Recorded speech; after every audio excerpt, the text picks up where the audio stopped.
ETV ప్రేక్షకులకు నమస్కారం. Triple intelligence of శుభమస్తు కార్యక్రమానికి స్వాగతం.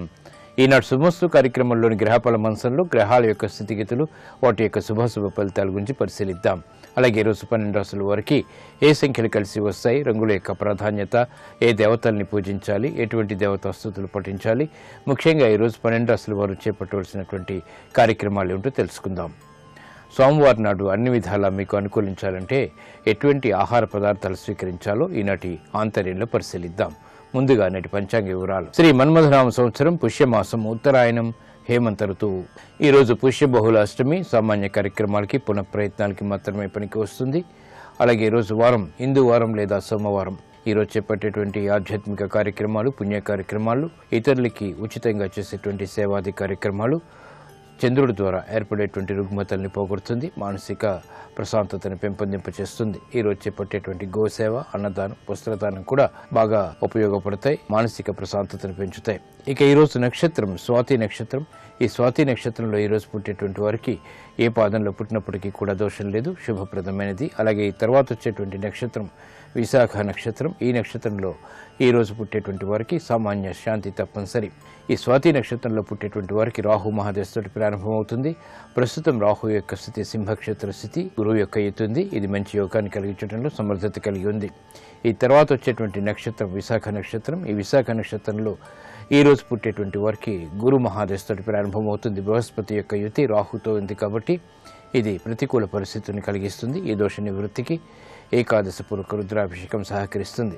ఇక గ్రహాల యొక్క స్థితిగతులను కనుక పరిశీలించినట్లయితే కేతువు యొక్క స్థితి కుంభక్షేత్ర స్థితి, రాహు బృహస్పతుల యొక్క స్థితులు సింహక్షేత్ర స్థితి, కుజుడు యొక్క స్థితి తులాక్షేత్ర స్థితి, శని యొక్క స్థితి వృశ్చిక క్షేత్ర స్థితి, శుక్రబుధుల యొక్క స్థితి ధనస్సు క్షేత్ర స్థితి, మకర క్షేత్ర స్థితి రవిది ఈరోజు ఉన్నటువంటి గ్రహస్థితి.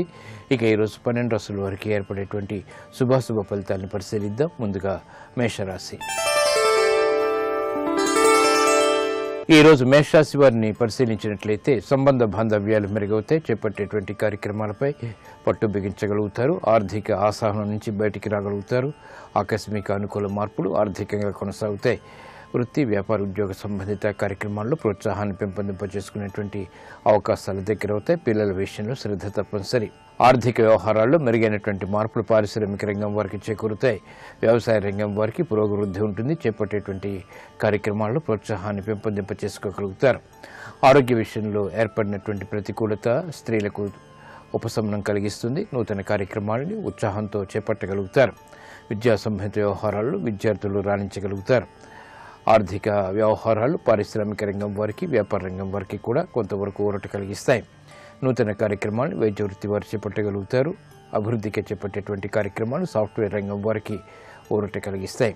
ఈ రోజు మీ అదృష్ట సంఖ్య 5. ఆకుపచ్చ వర్ణం రక్షణకి దోహదపడుతుంది, ప్రతికూల పరిస్థితిని దూరం చేస్తుంది. అనుకూల దైవం శ్రీ వెంకటేశ్వర స్వామి. ఈ రోజు ఈ రాశివారు శ్రీ వెంకటేశ్వర స్వామిని దర్శించి భక్తి శ్రద్ధలతో పూజాది కార్యక్రమాలు నిర్వహించడం ద్వారా ప్రతికూల పరిస్థితుల్ని ఎదుర్కొనేటువంటి శక్తి సామర్థ్యాలు లభిస్తాయి. అష్టమ శని ద్వారా ఏర్పడేటువంటి అతి ప్రతికూలత తగ్గుతుంది, ప్రశాంతత పెరుగుతుంది. వాహన కొనుగోళ్లు వంటివి ఈ రోజు మీకు అనుకూలం.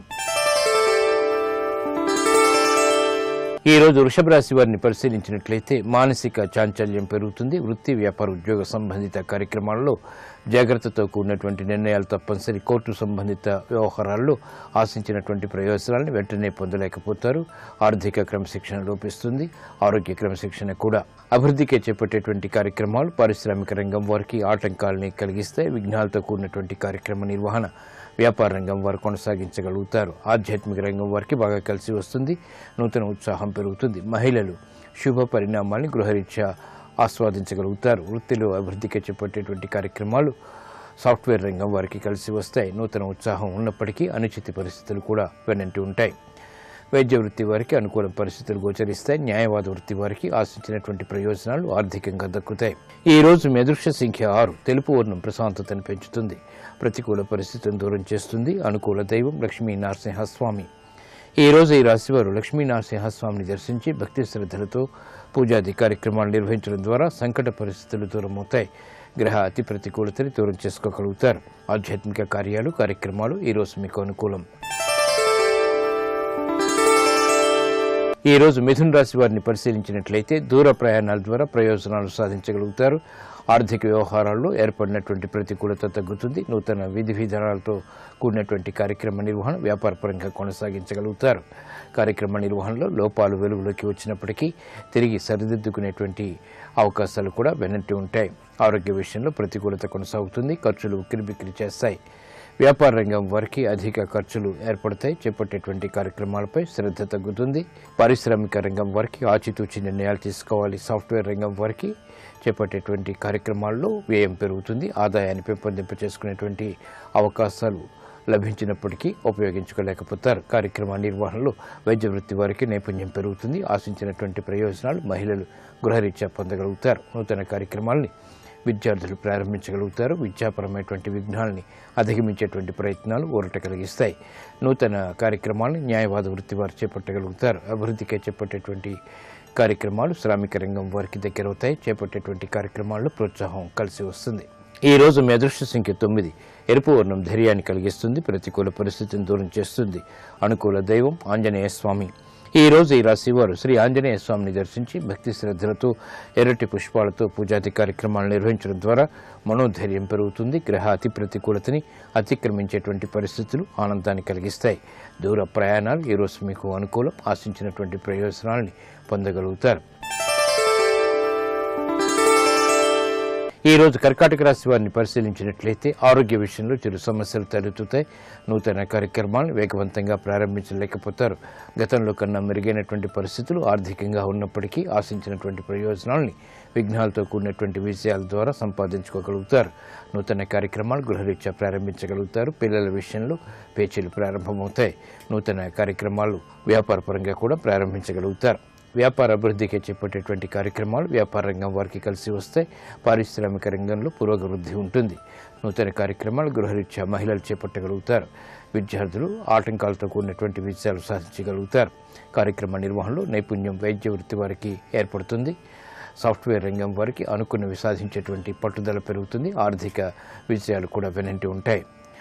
కార్యక్రమ నిర్వహణలో శ్రామిక రంగం వారికి చేయూత లభిస్తుంది. ఆర్థిక సహకారాలు కూడా లభిస్తాయి. ఈ రోజు మీ అదృష్ట సంఖ్య 2. తెలుపు వర్ణం ప్రశాంతతను పెంచుతుంది. ప్రతికూల పరిస్థితిని దూరం చేస్తుంది. అనుకూల దైవం శ్రీ మహాలక్ష్మి. ఈ రోజు ఈ రాశి వారు శ్రీ మహాలక్ష్మి అమ్మవారిని దర్శించి శ్రీ సూక్త విధానంతో చామంతులతో బిల్వ దళాలతో కూడినటువంటి పూజాది కార్యక్రమాలు భక్తి శ్రద్ధలతో నిర్వహించడం ద్వారా గురు రాహువుల ద్వారా ఏర్పడేటువంటి అతి ప్రతికూలత తగ్గుతుంది. కార్యక్రమ నిర్వహణలో ఆశించినటువంటి ప్రయోజనాలు పొందగలుగుతారు. వ్యాపార లావాదేవీలు సంభాషణలు ప్రక్రియలు ఈ రోజు మీకు ఉపకరిస్తాయి. ఈ రోజు సింహరాశి వారిని పరిశీలించినట్లయితే అనిశ్చిత పరిస్థితులు ఆర్థికంగా ఉన్నప్పటికీ నెట్టుకు రాగలుగుతారు. ప్రతి పనిలోనూ విఘ్నాలను చూస్తారు. కార్యక్రమ నిర్వహణలో ఆశించినటువంటి ప్రయోజనాలను వెంటనే పొందలేకపోతారు. చేపట్టవలసినటువంటి కార్యక్రమాన్ని పదే చేయవలసినటువంటి ఆవశ్యకత ఉంటుంది. ప్రయాణాల విషయంలో జాగ్రత్తలు వహించాలి. శ్రమ అధికమవుతుంది.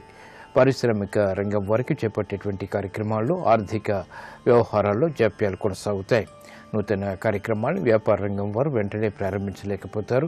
అనిశ్చిత పరిస్థితుల్ని ఎదుర్కొనేటువంటి శక్తి సామర్థ్యాలు ఉన్నప్పటికీ చేపట్టేటువంటి కార్యక్రమాల్లో ఆటంకాలను చవిచూస్తారు. గృహ సంబంధిత కార్యక్రమాల్లో ప్రోత్సాహం ఉంటుంది. గృహిణీలు ఆనందకర సంఘటనని ఆహ్వానించగలుగుతారు. అభివృద్ధికి చేపట్టేటువంటి కార్యక్రమాలు సాఫ్ట్వేర్ రంగం వారికి కలిసి వస్తాయి.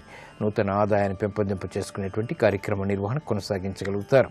ఆర్థిక వ్యవహారాల్లో మెరుగైనటువంటి మార్పులు వైద్య వృత్తి వారికి చేకూరుతాయి. నూతన కార్యక్రమాలని కార్మిక రంగం వారు చేపట్టగలుగుతారు. ఆర్థిక వ్యవహారాలు కార్మిక రంగం వారికి మెల్లమెల్లగా కలిసి వస్తాయి. ఈ రోజు మీ అదృష్ట సంఖ్య 9. ఎరుపు వర్ణం ధైర్యాన్ని కలిగిస్తుంది. చేపట్టేటువంటి కార్యక్రమాల్లో ప్రోత్సాహాన్ని కలిగిస్తుంది. అనుకూల దైవం ఈశ్వరుడు. ఈ రోజు ఈ రాశి వారు శివాలయాన్ని దర్శించి ఈశ్వరుడికి అభిషేకాది కార్యక్రమాలు భక్తి శ్రద్ధలతో నిర్వహించడం ద్వారా జన్మ బృహస్పతి ద్వారా రాహు ద్వారా ఏర్పడేటువంటి ఆటంకాలను ఎదుర్కోగలుగుతారు. నూతన వ్యాపార ఒప్పందాలు ఈరోజు మీకు అనుకూలం. ఈ రోజు కన్యారాశి వారిని పరిశీలించినట్లయితే వాహన సౌఖ్యం పెరుగుతుంది. చేపట్టేటువంటి కార్యక్రమాలపై పట్టు బిగించగలుగుతారు. నూతన ఆశలు ఆర్థికంగా చిగురింపచేసేటువంటి అంశాలు ఆనందాన్ని కలిగిస్తాయి. స్వతంత్ర నిర్ణయాలకు ఉపక్రమించగలుగుతారు. గతంలో కన్నా మెరుగైనటువంటి పరిస్థితులు ఆర్థికంగా కలిసి వస్తాయి. పారిశ్రామిక రంగం వారికి ఆనందకర సంఘటనలు కొనసాగుతాయి. చేపట్టేటువంటి కార్యక్రమాలపై పట్టు బిగించగలుగుతారు. వ్యాపార రంగం వారు అనుకున్నవి సాధించేటువంటి కార్యక్రమ నిర్వహణ ద్వారా విజయాలు సాధించగలుగుతారు. అభివృద్ధికి చేపట్టేటువంటి కార్యక్రమాలు గృహరీత్యా మహిళలు ఆస్వాదించగలుగుతారు. వ్యక్తిగత విషయాల్లో ఏర్పడినటువంటి ప్రతికూలత తగ్గుతుంది. నూతన ఒప్పందాలు సాఫ్ట్వేర్ రంగం వారికి కలిసి వస్తాయి. ఆర్థిక వ్యవహారాల్లో మెరుగైనటువంటి మార్పులు చోటు చేసుకుంటాయి. స్వతంత్ర నిర్ణయాలకు ఉపక్రమించగలుగుతారు. కార్యక్రమ నిర్వహణలో ఏర్పడినటువంటి ప్రతిబంధకాలు కార్మిక రంగం వారికి తొలగుతాయి. అభివృద్ధికి చేపట్టేటువంటి కార్యక్రమాలు వైద్య వృత్తి వారికి కలిసి వస్తాయి. ఆనందకర పరిస్థితులు ఏర్పడతాయి. వినోదాల్లో పాల్గొంటారు. ఈ రోజు మీ అదృష్ట సంఖ్య 6. తెలుపు వర్ణం ప్రశాంతతను పెంచుతుంది. ప్రతికూల పరిస్థితిని దూరం చేస్తుంది. అనుకూల దైవం మహాగణపతి. ఈ రోజు ఈ రాశివారు మహాగణపతిని దర్శించి భక్తి శ్రద్ధలతో చామంతులతో కూడినటువంటి పూజాది కార్యక్రమాలు నిర్వహించడం ద్వారా విఘ్నాలని దూరం చేసుకునేటువంటి అవకాశాలు దగ్గరవుతాయి. కోర్టు సంబంధిత వ్యవహారాలు, ప్రక్రియలు, సంభాషణలు ఈరోజు మీకు అనుకూలం. ఈ రోజు తులారాశి వారిని పరిశీలించినట్లయితే సంబంధ బాంధవ్యాలు మెరుగవుతాయి. బలమైనటువంటి మిత్రుల ద్వారా ఆశించినటువంటి ప్రయోజనాలు దగ్గరవుతాయి. శారీరక రుగ్మతలు కూడా పెరుగుతాయి. చేపట్టేటువంటి కార్యక్రమాల్లో అలసత్వం పెరుగుతుంది. వ్యవహారాల్లో ఏర్పడినటువంటి ప్రతికూల పరిస్థితుల్ని వెంటనే ఎదుర్కోలేకపోతారు. ఆరోగ్య విషయంలో జాగ్రత్తలు పాటించాలి. పారిశ్రామిక రంగం వారికి గతంలో కన్నా మెరుగైనటువంటి వాతావరణం ఆనందాన్ని కలిగిస్తుంది. వ్యాపారపరమైనటువంటి ప్రతికూల పరిస్థితుల్ని వ్యాపార రంగం వారు ఎదుర్కోగలుగుతారు. విద్యార్థులు సంయమనంతో కూడినటువంటి కార్యక్రమ నిర్వహణ తద్వారా విజయాలు దక్కించుకోగలుగుతారు. మహిళలు శుభవార్తలు వింటారు. గృహ విషయాల్లో ఆనందకర పరిస్థితులు కొనసాగుతాయి. నూతన ఉత్సాహం సాఫ్ట్వేర్ రంగం వారికి పెరుగుతుంది. విదేశీ సంబంధిత పర్యటనలు వంటివి ఆనందాన్ని కలిగిస్తాయి. నూతన కార్యక్రమాన్ని గృహరీత్యా కూడా చేపట్టగలుగుతారు. ఈ రోజు మీ అదృష్ట సంఖ్య 5. ఆకుపచ్చ వర్ణం రక్షణకి దోహదపడుతుంది. ప్రతికూల పరిస్థితిని దూరం చేస్తుంది. అనుకూల దైవం దక్షిణామూర్తి. ఈ రోజు ఈ రాశివారు శ్రీ దక్షిణామూర్తిని దర్శించి భక్తి శ్రద్ధలతో పూజాది కార్యక్రమాలు నిర్వహించడం ద్వారా వివేకవంతమైన నిర్ణయాలు తద్వారా విజయాలు చేతికందుతాయి. ఆటంకాలని దూరం చేసుకోగలుగుతారు. విద్యా ప్రయత్నాలు ఈ రోజు మీకు అనుకూలం. ఈ రోజు వృశ్చిక రాశి వారిని పరిశీలించినట్లయితే శారీరక రుగ్మతలు ప్రబలమవుతాయి. ఉద్యోగ సంబంధిత వ్యవహారాల్లో ఏర్పడినటువంటి ప్రతికూలత తగ్గుతుంది. సామరస్యపూర్వక సంభాషణ ద్వారా ఆశించినటువంటి ప్రయోజనాన్ని పొందగలుగుతారు. ఆర్థిక అభివృద్ధికి చేపట్టేటువంటి కార్యక్రమాల్లో ఆటంకాలు ఏర్పడినప్పటికీ అంతిమ విజయాల్ని సాధించగలుగుతారు. ఆత్మవిశ్వాసం పెరుగుతుంది. కార్యక్రమాల నిర్వహణలో నైపుణ్యం వ్యాపార రంగం వారికి పెరుగుతుంది. చేపట్టేటువంటి కార్యక్రమాలు పారిశ్రామిక రంగం వారికి ప్రోత్సాహాన్ని కలిగిస్తాయి.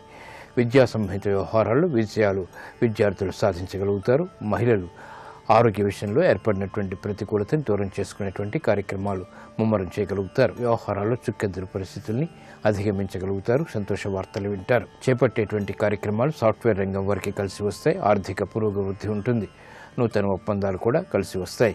వైద్య వృత్తి వారికి అసహన పరిస్థితుల నుంచి బయటికి రాగలిగేటువంటి అవకాశాలు దగ్గరవుతాయి. నూతన కార్యక్రమాలు కార్మిక రంగం వారు చేపట్టగలుగుతారు. ఆనందకర పరిస్థితులు వెన్నంటి ఉంటాయి. ఈ రోజు మీ అదృష్ట సంఖ్య 9. ఎరుపు వర్ణం ధైర్యాన్ని కలిగిస్తుంది. అనుకూల దైవం మహాకాళి. ఈ రోజు ఈ రాశివారు మహాకాళి అమ్మవారిని దర్శించి భక్తి శ్రద్ధలతో పూజాది కార్యక్రమాలు నిర్వహించడం ద్వారా మనోభీతి పోతుంది. మానసిక ధైర్యం పెరుగుతుంది. జన్మశని ద్వారా ఏర్పడేటువంటి ప్రతికూలత కనుమరుగవుతుంది. గృహ సంబంధిత కార్యక్రమాలు ఈరోజు మీకు అనుకూలం. ఈరోజు ధనుసు రాశి వారిని పరిశీలించినట్లయితే దూర ప్రయాణాల ద్వారా ప్రయోజనాలు సాధించగలుగుతారు. వేగవంతమైనటువంటి నిర్ణయాలు వ్యాపారపరంగా కలిసి వస్తాయి.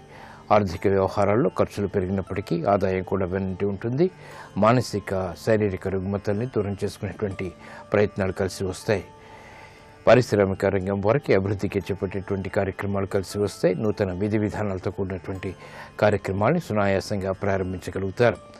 అభివృద్ధితో చేపట్టేటువంటి కార్యక్రమాలు వ్యాపార రంగం వారికి దగ్గరవుతాయి. నూతన కార్యక్రమాలను కూడా శ్రీకారం చుట్టగలుగుతారు. వ్యవహారాల్లో చుక్కెదురు పరిస్థితుల్ని సాఫ్ట్వేర్ రంగం వారు ఎదుర్కోగలుగుతారు. అభివృద్ధికి చేపట్టేటువంటి కార్యక్రమాలు కార్మిక రంగం వారికి కలిసి వస్తాయి. న్యాయవాద వృత్తి వారికి చేయూత లభిస్తుంది. ఆదాయాన్ని పెంపొందింప చేసుకునేటువంటి మార్గాలు పెరుగుతాయి. వృత్తిలో గౌరవం కూడా లభిస్తుంది. సినీ రంగం వారికి చేపట్టేటువంటి కార్యక్రమాలపై ఆశించినటువంటి ప్రయోజనాన్ని పొందగలిగేటువంటి అవస్థ చేకూరుతుంది. నూతన కార్యక్రమాలకు శ్రీకారం చుట్టగలుగుతారు. ఆత్మవిశ్వాసం పెరుగుతుంది. ఈ రోజు మీ అదృష్ట సంఖ్య 3. పసుపు వర్ణం త్వరితగతిని శుభాన్ని కలిగిస్తుంది. అనుకూల దైవం ఆంజనేయ స్వామి. ఈ రోజు ఈ రాశివారు శ్రీ ఆంజనేయ స్వామిని దర్శించి భక్తి శ్రద్ధలతో పూజాది కార్యక్రమాలు నిర్వహించడం ద్వారా మనోధైర్యం పెరుగుతుంది. ఏలినాటి శని ద్వారా లేదా వ్యయ శని ద్వారా ఏర్పడేటువంటి రుగ్మతలు కనుమరుగవుతాయి, ప్రశాంతత పెరుగుతుంది. దూర ప్రయాణాలు ఈరోజు మీకు అనుకూలం, ఆశించినటువంటి ప్రయోజనాన్ని కలిగిస్తాయి.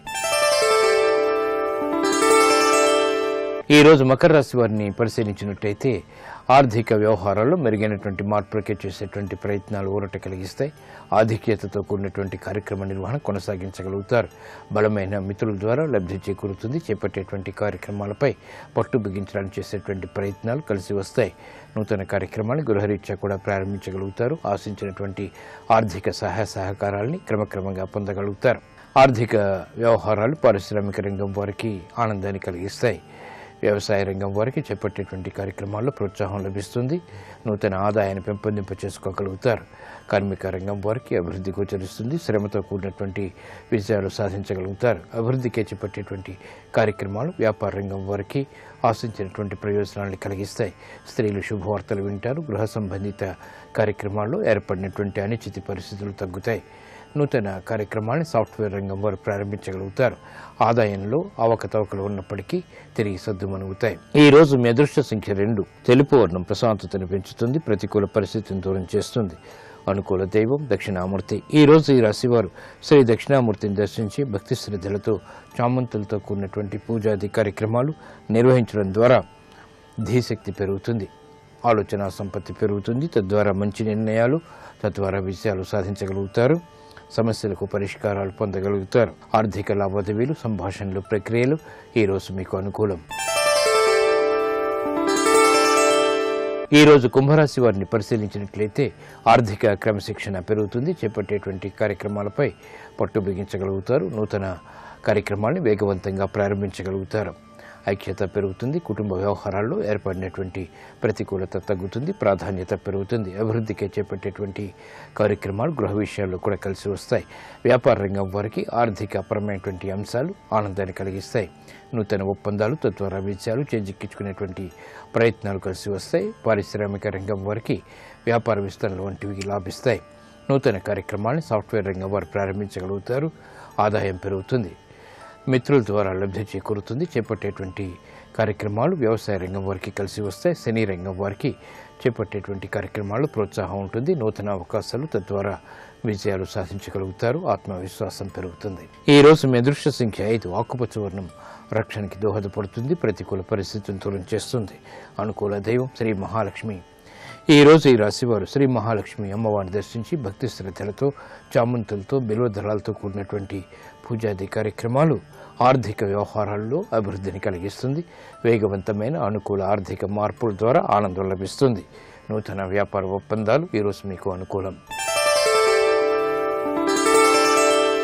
ఈరోజు మీనరాశి వారిని పరిశీలించినట్లయితే కోర్టు సంబంధిత వ్యవహారాల్లో విజయాలు సాధించగలుగుతారు. శత్రు భీతి తగ్గుతుంది. నూతన వ్యాపార ఒప్పందాలు కలిసి వస్తాయి. ఆర్థిక సహాయ సహకారాలు లభిస్తాయి. వ్యవహారాల్లో చుక్కెదురు పరిస్థితుల్ని అధిగమించగలుగుతారు. గతంలో కన్నా మెరుగైనటువంటి పరిస్థితులు ఉద్యోగపరంగా ఆనందాన్ని కలిగిస్తాయి. ఆర్థిక వ్యవహారాల్లో ఆశించినటువంటి ప్రయోజనాలు వ్యాపార రంగం వారికి కలిసి వస్తాయి. ఉద్యోగస్తులు శుభవార్తలు వింటారు. చేపట్టేటువంటి కార్యక్రమాలు ప్రోత్సాహాన్ని కలిగిస్తాయి. నూతన కార్యక్రమాలు సాఫ్ట్వేర్ రంగం వారు చేపట్టగలుగుతారు. ఆదాయం పెరుగుతుంది. పారిశ్రామిక రంగం వారికి అభివృద్ధి గోచరిస్తుంది. నూతన ఒప్పందాల ద్వారా ఆశించినటువంటి ప్రయోజనాలు లభిస్తాయి. వ్యవసాయ రంగం వారికి ఆర్థిక అభివృద్ధికి చేపట్టేటువంటి కార్యక్రమాలు వేగవంతంగా అనుకూలిస్తాయి. కార్యక్రమ నిర్వహణలో నైపుణ్యం పెరుగుతుంది. స్త్రీలు శుభవార్తలు వింటారు. గృహ విషయాల్లో ఆశించినటువంటి ప్రయోజనాలు దక్కుతాయి. ఐక్యత పెరుగుతుంది. ఈ రోజు మీ అదృష్ట సంఖ్య 9. ఎరుపు వర్ణం ధైర్యాన్ని కలిగిస్తుంది, ప్రతికూల పరిస్థితులను దూరం చేస్తుంది. అనుకూల దైవం సుబ్రహ్మణ్య స్వామి. ఈ రోజు ఈ రాశి వారు సుబ్రహ్మణ్య స్వామిని దర్శించి భక్తి శ్రద్ధలతో, ఆవు పాలతో కూడినటువంటి అభిషేకాది కార్యక్రమాలు, ఎర్రటి పుష్పాలతో కూడినటువంటి పూజాది కార్యక్రమాలు నిర్వహించడం ద్వారా రుణ ఒత్తిళ్లు దూరమవుతాయి. ఆర్థిక అనుకూలత పెరుగుతుంది. రుణ ప్రయత్నాలు ఈరోజు మీకు అనుకూలం.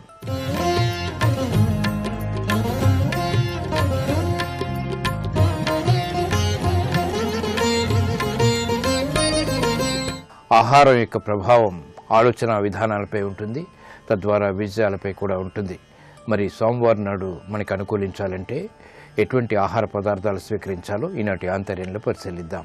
ఆహార విహారాలకు కార్యసాఫల్యతకు సంబంధం ఉంది. సోమవారం చంద్రుడి యొక్క పరిపాలన ఉంటుంది. చంద్రుడు అధిపతి.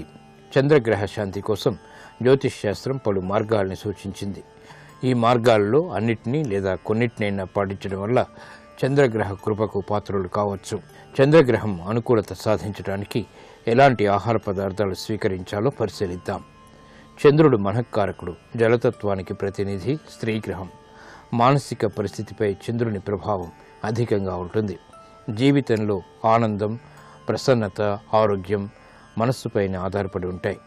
చెరుకు రసం, కలకండ, పాలతో తయారైనటువంటి పదార్థాలు, పండ్లు, ఐస్ క్రీమ్స్, ఉప్పు, మిరియాలు, పాయసం, పెరుగు, బియ్యపు పులగం, చక్కెర పానకం, బియ్యపు పిండితో చేసినటువంటి పిండి వంటల్ని ఆహారంలో భాగం చేసుకోవడం ద్వారా చంద్రుడి అనుకూలత సాధించవచ్చు. ఇప్పుడు చెప్పినటువంటి పదార్థాల్లో కొన్నింటినైనా సోమవారం నాడు స్వీకరించడం వల్ల చంద్రగ్రహ అనుకూలత ఏర్పడుతుంది.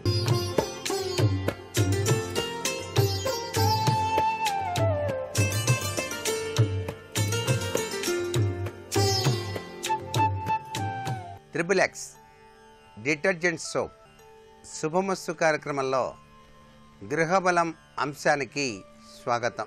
నిత్యం కూడాను మనం ఆచరించేటువంటి ఆచరణీయమైనటువంటి కృత్యాలు వాస్తు శాస్త్రరీత్యా కూడాను విశిష్టవంతమైనటువంటి శుభ తత్వాన్ని మానవాళికి ప్రసాదిస్తూ ఉన్నాయి అనేటువంటి విషయాన్ని ప్రతి ఒక్కరూ కూడా గుర్తెరగాలి. ఆరోగ్యమే మహాభాగ్యం అన్నారు కాబట్టి అందరికీ అనుభవంలోకి వస్తూ ఉన్నటువంటి ఈ యొక్క నిత్య కృత్యాలపై మనం చేసేటువంటి పనులపైనే మన జీవన విధానం ఆధారపడి ఉంటుంది.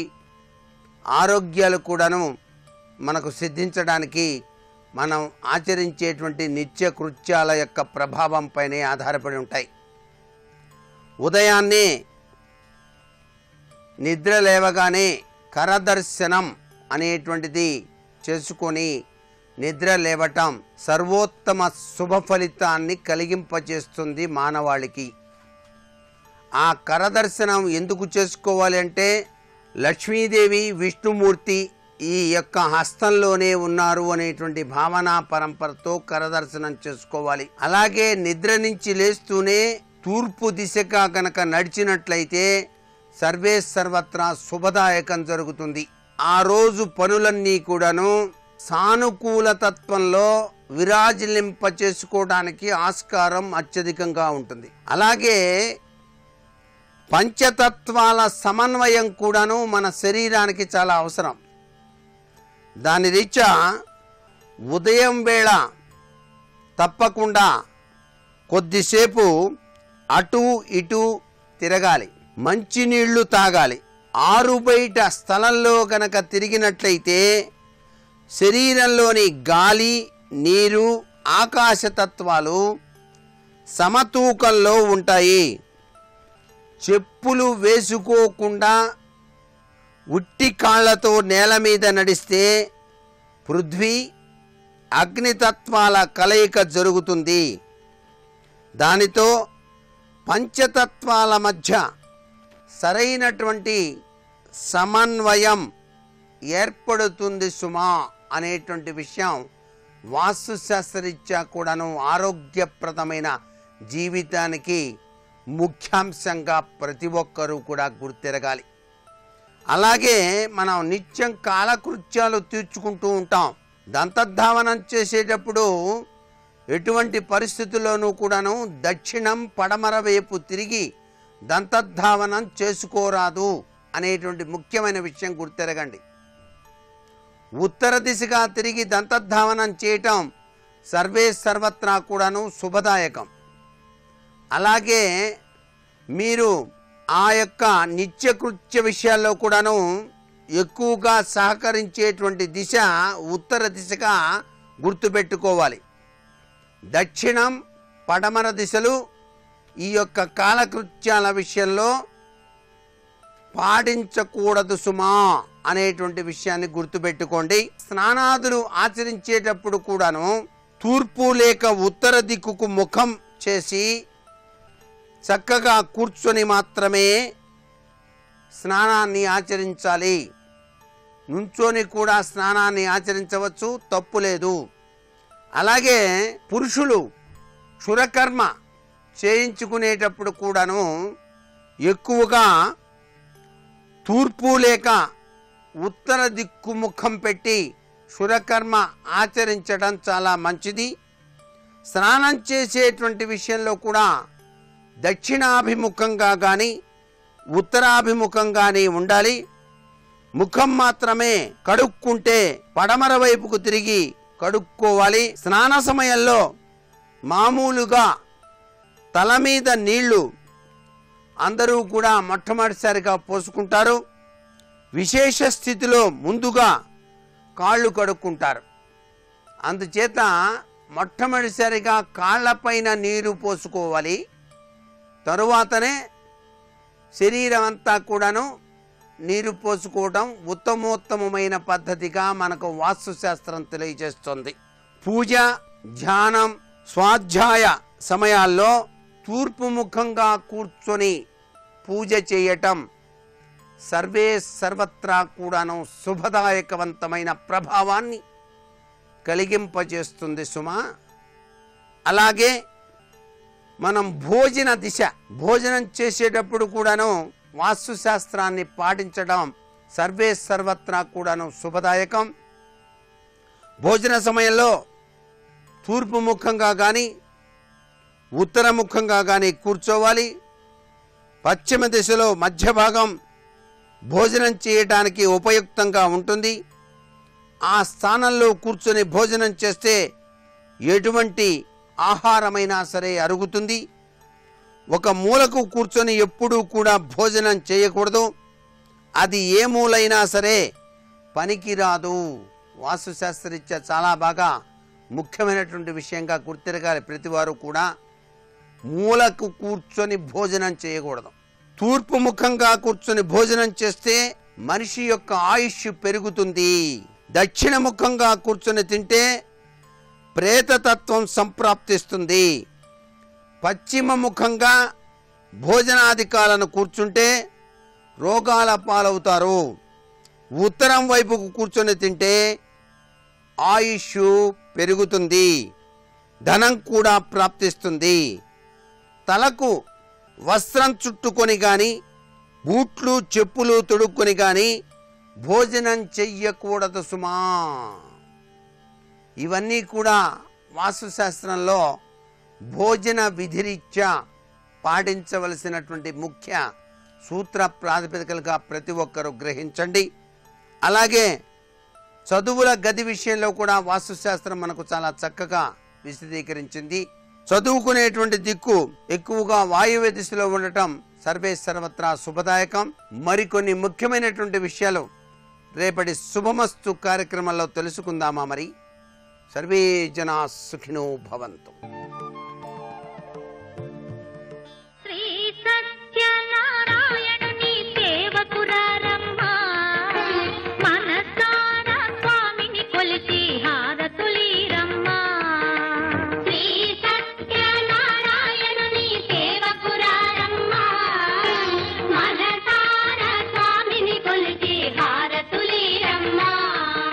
ఒక్కటి జ్ఞాపకం పెట్టుకోండి, ఆయన కోరేది ఏమిటి అంటే ఆ భక్తి వినయం. నాకు ఇది ఉన్నది అని అహంకరించి నిలబడిన వాణ్ణి చూస్తే ఆయన చీకాకు పడతాడేమో, కానీ నేను ఏది పొంది ఉన్నా ఈశ్వరాది మీ అనుగ్రహం తప్ప నాదన్నది నాకేమీ లేదన్న వినయంతో వెళ్ళి నిలబడిన వాడెవరు ఉంటాడో అటువంటి వాడికి ఆయన ఇవ్వలేనిది లేదు. ఆయనకున్నటువంటి గుణం ఏమిటంటే రాశీభూతమైనటువంటి దయ, అంత ప్రేమ, అంత కారుణ్యం. అసలు ఆయన దగ్గరికి వెళ్ళి నోరు విప్పక్కర్లేదు. ప్రణిపాత ప్రసన్నాహి మైథిలీ జనకాత్మజాలమేషా పరిత్రాతం రాక్షస్వో మహతో భయాత్ అంటారు.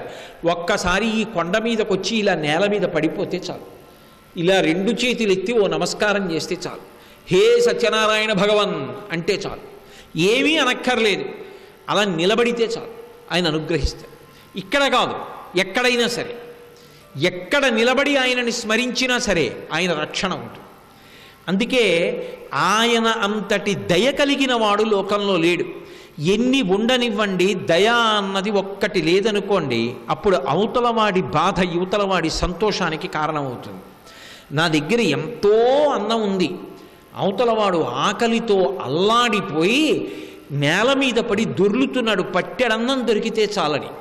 వీడు దయలేదు కాబట్టి ఈ అన్నం అంతా వెనక పెట్టుకుని వాడు ఆకలితో అలమటించిపోయి గుండెలు బాదుకుని ఏడిచి స్పృహ తప్పిపోతే వీడు పరమ సంతోషంతో చూస్తుంటాడు. ఎంత ఉన్నవాడైనా కావచ్చు, గుండెలలో కారుణ్యం లేనివాడికి ఎన్ని ఉన్నా ఒక్కటే. ఎంత లేనివాడు కావచ్చు, దయ కలిగినటువంటి వాడు అవతల వాడిని ఆదుకుని తీరుతాడు. ఆయన అన్నీ ఉన్నవాడు, అపారమైన దయ ఉన్నవాడు. కాబట్టి పట్టుకుంటే ఎవడి పాదాలు పట్టుకోవాలి? వాడి పాదాలు పట్టుకోవాలి. వాడి పాదాలు పట్టుకుంటే వాడు ఇవ్వలేనిది లేదు. వాడు మనని చూసి నవ్వేవాడు కాడు. వాడు ఉత్తర క్షణంలో సంతోషించి అనుగ్రహిస్తాడు. అంతటి దయాళు పరమాత్మ. అందుకే నేను మిమ్మల్ని అనుగ్రహించగలను. మీరు ఇతపూర్వం ఎన్ని తప్పులైనా చేసి ఉండి ఉండవచ్చు, ఒక్కసారి నా పాదముల దగ్గరికి వచ్చి ఇతపూర్వం చేసినది మరిచిపోయి నన్ను అనుగ్రహించని నువ్వు అడగగలిగితే ఇక నిన్ను పట్టుకుని నేను వదలనని చెప్పడానికి సిద్ధంగా ఉన్నవాడు. అందుకే రాముడి ప్రతిజ్ఞ అది. రాముడిలా నిలబడ్డాడు ఆయన కూడా. సహృదేవ ప్రపన్నాయ తమాస్మీతి చయాచితే అభయం సర్వభూతేభ్యో దదామ్యే తద్వ్రతం మమ. ఒక్కసారి వచ్చి నా దగ్గర పడిపోయి రామా నేను నీవాడనని ఎవడంటాడో వాడి చెయ్యి నేను విడిచిపెట్టను, వాణ్ణి హత్తుకుని నావాడని కాపాడుకుంటానంటాడు రాముడు. వాడు మనుష్యుడే కావక్కర్లేదు, సమస్త భూతకోటిలో ఏ ప్రాణి అయినా సరే రామా నేను నీవాడనని వచ్చి పడిపోతే వాణ్ణి పట్టి కాపాడతానంటాడు. అలా కాపాడగలిగినటువంటి దయ కలిగిన వాడు కనుక ఆయన దానవీర దయావీర. ఆ దయ కలిగినటువంటి వాడు. ఇంతేకాదు, అపారమైనటువంటి పరాక్రమము కలిగినటువంటి వాడు. ఆయనకున్నటువంటి శక్తిని అంచనా వెయ్యడం ఎవ్వరికీ సాధ్యమయ్యేటటువంటి విషయం కాదు. ఏ పనినైనా అవలీలగా సాధించి ఆ భక్తి కలిగినటువంటి వాడికి అనుగ్రహాన్ని ప్రసరణ చెయ్యగలడు. అందుకే శ్రీ వీర వేంకట ఆయన పేరులో తర్వాత వచ్చేటటువంటి శబ్దం వేంకట. వేం అంటే పాపము, కట అంటే తొలగించుట. వేం అంటే ఐశ్వర్యము, కట అంటే అమృతము. నేను రెండిటిని ఇవ్వగలను. ఇక్కడ ఐశ్వర్యం ఇవ్వగలను, ఊర్ధ్వలోకముల యందు స్వర్గలోక వాసం ఇవ్వగలను. ఇక్కడ పాపమును తొలగించగలను. పాపమును తొలగించి నువ్వు సంతోషపడడానికి నేను హేతువు కాగలను. వేం పాపం కటతే యస్మాత్ పాపదహన శక్తితః అని. ఎవరి యందు ఏ పాపమున్నదో ఎవ్వరికీ తెలియదు. కానీ అది కట్టెలు కానివ్వండి, ఊక కానివ్వండి, దూది కానివ్వండి, లేదా ఎండిపోయిన పువ్వులు కానివ్వండి, ఏ వస్తువు అయినా సరే అగ్నిహోత్రం కానీ అందులో పడిందా ఆ వస్తువుని కాల్చేయడం దాని యొక్క స్వభావం. ఎవరి యందు ఏ పాపం ఉండనివ్వండి, ఆయన యొక్క అనుగ్రహాన్ని అపేక్షించి ఒక్కసారి ఆయన ముందు నిలబడి చిత్తశుద్ధితో ఆయనకి నమస్కరించగలిగితే నమస్కరించినటువంటి ఉత్తర క్షణంలో రక్షించగలిగినటువంటి దయ కలిగిన సమర్థుడైనటువంటి పరమాత్మ యొక్క స్వరూపము రాశీభూతమైతే అదే సత్యనారాయణ. కాబట్టి అపారమైనటువంటి దయ కలిగిన వాడు. పాపములను తొలగిస్తాడు. ఇక్కడ ఐశ్వర్యం ఇస్తాడు, అక్కడ ఊర్ధ్వలోకవాసం ఇస్తాడు, మోక్షం ఇస్తాడు. ఏదైనా ఇవ్వగలడు. ఆయన ఇవ్వలేనిదన్నదేం లేదు. ఇన్ని ఇవ్వగలిగిన వాడు ఏమి చేస్తే ఇస్తాడు అంటే ఆయనే చెప్పాడు, నాకు ఇది చేస్తే ఇస్తానని నేను అనను, నువ్వు ఇది చేస్తే నేను ఇస్తాననడానికి అసలు నాది కానిది నీదైనది ఏముంది లోకంలో? అరటిపండు పట్టుకొస్తావా? నువ్వు సృష్టించావా? లేదు, కొబ్బరికాయ పట్టుకురావాలి. అసలు ఒక కొబ్బరి చెట్టు పెరిగి పెద్దదైతే ఎక్కడో భూమి లోపల ఉన్నటువంటి నీటిని లాగి లాగి లాగి లాగి వడకట్టి వడకట్టి వడకట్టి పైన ఉన్నటువంటి కొబ్బరి బొండం మళ్ళీ ఆకులతో కప్పబడి ఉంటే దాని లోపలికి చిన్న ద్వారం ఏదో ఉంటే అందులోంచి నీళ్లు వెళ్ళి లోపల నిలబడడం పరిశుద్ధంగా కించిత్ మలినం లేకుండా. ఎక్కడ భూమిలోని నీరు ఎక్కడ కొబ్బరి బొండంలోకి చేరింది? ఆ కొబ్బరి బొండానికి మళ్ళీ పైనంతా అంత పీచు తీసేస్తే కాయ, ఆ కాయ కొట్టేస్తే నీళ్ళ, ఆ పైన ఉన్నటువంటి గట్టి పెంకు కట్టుకుని తెల్లటి కొబ్బర, దానికి తీయటి రుచ, ఇవన్నీ నేను పెట్టానా? ఆయన సృష్టి పరమాద్భుతం. ఆయనకి తెచ్చి కొబ్బరికాయ ఇచ్చానన్న వాడి పట్ల ఆయన వచ్చి నవ్వుతాడు. నువ్వు తెచ్చి ఇవ్వడం ఏమిటిరా? ఒక్క చుక్క నీరు భూమిలోంచి బొండంలోకి పోసావా? పోయగలవా? నేను తెచ్చాననకు, నీది నీకు ఇచ్చాను. ఇంతకన్నా నేనేం చేయగలను? నేను కొత్తగా తేవడానికి ఏం లేదు. నువ్వు ఇచ్చినది ఏది ఉందో అది నీకు ఇస్తున్నాను. ఫలమైన పుష్పమైనను దళమైనను సలిలమైన బాయని భక్తిన్ కొలచిన జనులర్పించిన ఎలమిన్ రుచిరాన్నముగ ఎనుభుజింతున్ అంటాడు. ఆయన ఇచ్చేటప్పుడు భక్తితో ఇవ్వాలి. భక్తి అన్న మాటకు అర్థం పరమ ప్రేమతో. స్వామి ఇది నాది కాదు, మీది. ఒక కొడుకు ఎంతో ప్రయోజకుడయ్యాడు. నాన్నగారికి ఒక బంగారు రుద్రాక్షల మాల చేయించాడు. తండ్రి వెంటనే చాలా బాగుందిరా అని తీసుకుంటాడా? ఎందుకురా నువ్వు అంత కష్టపడి రాత్రింబవళ్ళు ఉద్యోగం చేసి నాకు చేయించి తెచ్చావు, నాకు ఇది చాలదరా నా మెళ్ళో ఉన్నది అంటాడు. నాన్నగారండి, ఇవాళ నేను ఈ ఉద్యోగం చేస్తున్నానంటే మీ అనుగ్రహం. ఎంత కష్టపడి పెంచి పెద్ద చేశారు, నన్ను కన్నారు, అన్నం పెట్టారు, చదువు చెప్పించారు, ఉపనయనం చేశారు, గాయత్రీ మంత్రం ఇచ్చారు, విద్యాబుద్ధులు నేర్పించారు, శీలం నేర్పారు, ఇంతటి వాణ్ణి చేశారు. నాదన్నది ఏముంది నాన్నగారు? నా జన్మ దగ్గర నుంచి సమస్తం మీది. మీకు ఈ పాటి రుద్రాక్షమాల ఇవ్వడం నా జన్మ తరించడానికి నాన్నగారు అంటే తండ్రి పరమ సంతోషంతో తీసి మెళ్ళో వేసుకుంటాడు. తప్ప ఏదో నాన్నగారండి ఏడాదిలో ఒక్కటే ఇవ్వలేదని మళ్ళీ మీరేం బాధపడకుండా తెచ్చిపెట్టానండి అంటే తండ్రి తీసుకుంటాడు దాన్ని సంతోషంగా, పుచ్చుకోడు. మనం ఇవ్వడానికి మనం సృష్టించేది ఏముంటుంది? ఒక తులసాకు మనం సృష్టించగలమండి? తులసాకులో సువాసన తేగలనా? ఆ తులసాకులో ఔషధీతత్వాన్ని తేగలనా? దాన్ని ఈనె పెట్టగలనా? దానిలో ఆకుపచ్చ రంగు నింపగలనా? ఏ శక్తి ఉందని నేను తులసి చెట్టు సృష్టించను. ఒక తులసి ఆకు కాదు, ఒక గడ్డి పరక నా వలన సృష్టింపబడదు. అన్నీ ఈశ్వరాదేశానికి వస్తున్నాయి. కాబట్టి దళమైన పుష్పమైనను ఫలమైనను సలిలమైన బాయని భక్తిన్ కొలచిన జనులర్పించిన ఎలమిన్ రుచిరాన్నముగ ఎనుభుజింతు. నాకు ఆ భక్తితో పట్టుకొచ్చి ఇచ్చినది ఏదన్న దానితో నాకు సంబంధం లేదు. అది ఏదైనా కావచ్చు, ఓ కొబ్బరికాయ కావచ్చు, ఓ అరటిపండు కావచ్చు, ఏదైనా కావచ్చు.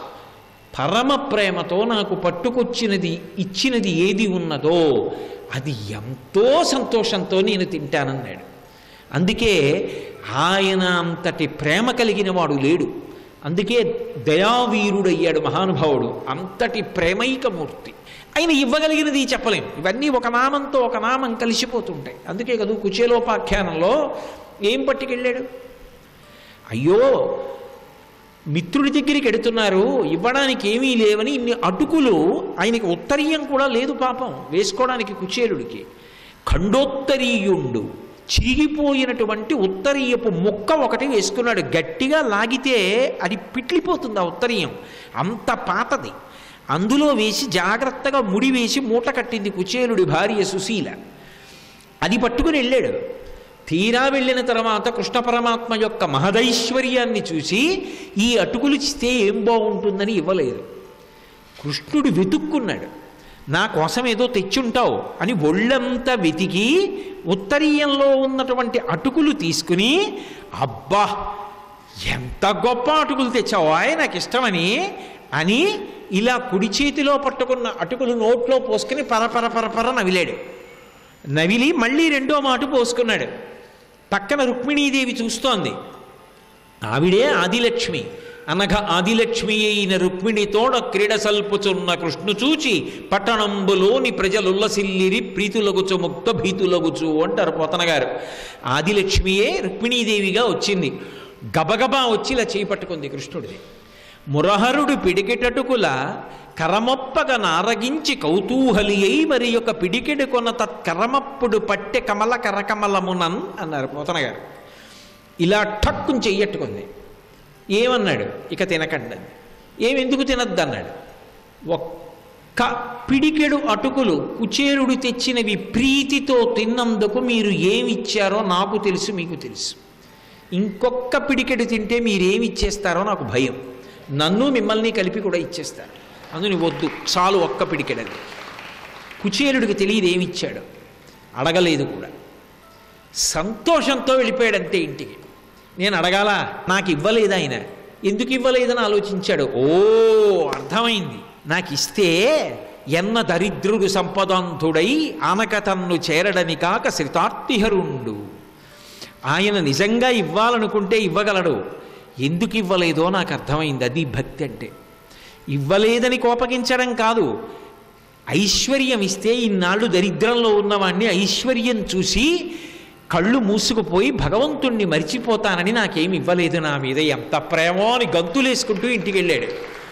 తన ఇల్లుండవలసిన చోట పూరిపాకు ఉండవలసిన చోట పెద్ద హర్మ్యం ఉంది. ఇదెక్కడిదని చూస్తున్నాడు. లోపల నుంచి నవరత్న ఖచ్చితమైనటువంటి ఆభరణములను దాల్చిన దాసదాసీ జనం వచ్చారు, వాళ్ళు పెట్టుకున్నారు ఆభరణాలు.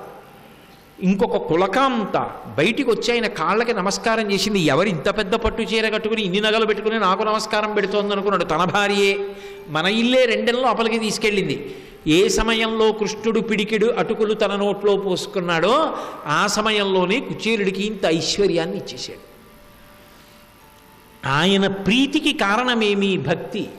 ఆ భక్తి కలిగిందా, వేం పాపం కటతే, సమస్త పాపములను తొలగించి ఇక్కడ సుఖమిస్తాడు, ఊర్ధ్వలోకవాసం ఇస్తాడు, స్వర్గలోకం ఇవ్వగలడు, లేదా మోక్షమే ఇవ్వగలడు. ఆయన ఇవ్వలేనిదన్న మాట లోకంలో ఏదీ లేదు. కాబట్టి అమృతత్వముని ఇవ్వగలడు, ఐశ్వర్యాన్ని ఇవ్వగలడు. రెండిటిని ఇవ్వగలిగిన వాడను నేను సుమా. నేనిది ఇవ్వలేనని అనుకోకు, నీకేది కావాలన్నా ఇవ్వగలను. నాకు కావలసినది నీ భక్తి ఒక్కటి. ఇది చెప్పడానికి శ్రీ వీర వెంకట సత్య, సత్యం అన్న మాటకు అర్థం ఏంటంటే మార్పు చెందనిది అని అర్థం. ఏది మార్పు చెందదో దానికి సత్యం అని పిలుస్తారు. మీకు బాగా తేలికగా అర్థం అవ్వాలంటే, మనం చలనచిత్రానికి వెడుతుంటాం, సినిమాకి వెనక తెర ఉంటుంది తెల్లగా. ఆ తెర మార్చరు, తెర అలాగే ఉంటుంది, కానీ వేసేటటువంటి చిత్రం మారిపోతూ ఉంటుంది. కానీ ఈ వెనక తెర లేదనుకోండి, ఈ చలనచిత్రం పడదు దాని మీద. అది ఉంది కాబట్టి ఈ చలనచిత్రం పడుతోంది. తెర శాశ్వతం, చలనచిత్రం అశాశ్వతం. ఇవాళ ఒకటి ఉంటుంది, రేపు ఇంకొకటి ఉంటుంది. కానీ అది లేని ఇది లేదు, ఇది లేకపోయినా అది అలాగే ఉంటుంది. రాత్రి సినిమాలన్నీ అయిపోయాయి అనుకోండి, సినిమా చూసేవాళ్ళు వెళ్ళిపోయినా చూపించేవాళ్ళు వెళ్ళిపోయినా తెర మాత్రం అలాగే ఉంటుంది. అలా జగత్ అసత్యం, జగన్ మిథ్య, బ్రహ్మ సత్యం. ఏది సత్యమో దాని యందు మార్పు ఉండదు, ఏది అసత్యమో అది మారిపోతుంది. ఈ మారిపోతున్న దానికి అంతటికీ కూడా మారనిది ఒకటి ఆధారమై ఉంటుంది. ఆ మారని ఆధారమైనది ఏది ఉన్నదో అది నిజమునకు కనపడదు, అది పరబ్రహ్మం. మిగిలినవన్నీ మారిపోతుంటాయి. ఇది శాశ్వతంగా ఏదో కాలమునందు ఎప్పుడూ ఉండిపోయినది కాదు. ఒకప్పుడు పుట్టింది, పెరిగింది, పెద్దదైంది. లోకంలో ప్రాణులన్నీ అంతే. జగత్ అంటారు, జాయతే గచ్చతే ఇది జగత్, వచ్చి వెళ్ళిపోతాయి. 6 వికారాలు ఉంటాయి. పుట్టినది అంతకుముందు లేదు, ఏదో ఒక రోజున పుడుతుంది. పుట్టినది ఉన్నది, అసలు పుడుతూనే చచ్చిపోయి పుట్టింది అనుకోండి, ఇంకెందుకు అది. కాబట్టి పుట్టినది ఉన్నది, ఉన్నది పెరిగినది, కొన్నాళ్ళు పెరుగుతుంది, పెరిగినది తరిగినది, మెల్లిగా జుట్టు తెల్లబడిపోతుంది, కళ్ళకి కళ్ళజోడు వచ్చేస్తుంది, శరీరం వంగిపోతుంది, ముడతలు పడిపోతుంది. ఇవన్నీ తరిగినది, మార్పు చెందినది, గుర్తుపట్టలేరు. ఆయనైనా అంటారు, అంత చిన్నవాడిలా అయిపోతాడు, ఒడిలిపోతాడు మనిషి. మార్పు చెందినది, తరిగినది, నశించిపోయినది, ఒకనాడ వస్తువు ఉండదు, భూమిలో కలిసిపోతుంది. ఈ 6 వికారములు సమస్త ప్రాణులకు ఉంటాయి. ఈ 6 వికారములతో ఉన్నటువంటి సమస్త ప్రాణులు దేంట్లోంచి వచ్చి దేంట్లోకి వెళ్ళిపోతున్నాయో అది మాత్రం మారదు. అలా మారకుండా ఉన్నదేదో అది బ్రహ్మము, అది సత్యం. ఆ సత్యమును ఆశ్రయించి మిగిలినవన్నీ ఉన్నాయి. సత్యమేవీశ్వరో లోకే సత్యం పద్మాశ్రితా సదా, సత్యమూలాని సర్వాణి సత్యాన్నాస్తి పరమం పదం. అటువంటి సత్యం ఏదున్నదో అది మార్పు లేనిది, శాశ్వతమైనది, నిరంజనమైనది, నిత్యమైనది, సత్యమైనది. అది ఈ కంటి చేత కనపడదు, అనుభవింపబడుతుందంతే జ్ఞానుల చేత. అటువంటి వస్తువుని నువ్వు ఈ కంటితో చూడాలనుకుంటున్నావా? అలా చూడాలని నీకు కోరికగా ఉంటే ఒక్కసారి లోపల ఆలయంలోకి వెళ్ళి నిలబడు. అదిగో అది ఒక మూర్తిగా వచ్చి నిలబడ్డాడు కళ్ళతో చూడ్డానికి. అదిగో ఆ సత్యము, ఆ తేజస్సు, ఆ చిత్, ఆ చైతన్యము, ఆ ప్రాణము, ఆ ఊపిరి, ఆ ఉత్సాహము ఇవన్నీ కలిపి ఒక మూర్తి అయితే ఆయన అలా వచ్చి నిలబడ్డాడు. ఆయన ఈ సమస్త భూతకోటి నిలబడడానికి కారణమై ఉన్నాడు. సర్వం శ్రీ ఉమామహేశ్వర పరబ్రహ్మార్పణమస్తు. స్వస్తి.